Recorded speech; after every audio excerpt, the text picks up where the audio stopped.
এইগুলো হচ্ছে নদীর মাছ, আর এই নদীর মাছগুলা আমার অনেক বেশি পছন্দ।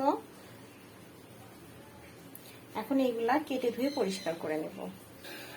তো কেচি দিয়ে এভাবে সহজেই মাছগুলা কেটে নেওয়া যায়,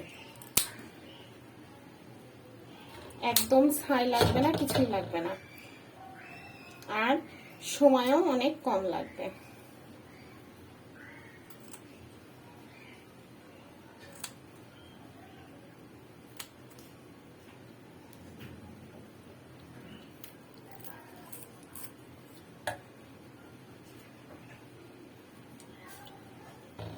তো একদমই সহজ পদ্ধতিতে বটি ছাড়া ঝটপট রান্না করতে করতেও কিন্তু কিভাবে মাছটা কাটা যায়।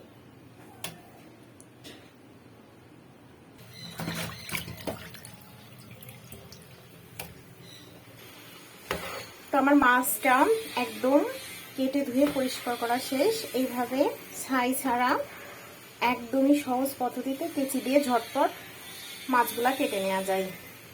প্রেগনেন্ট যারা আছেন তারা কিংবা যাদের মাজায় সমস্যা আছে তারা কিন্তু এভাবে দাঁড়িয়ে মাছ কাটতে বেশ সুবিধা হবে। তো এইভাবে কাটলেও কিন্তু অনেক দ্রুত কাটা যায়।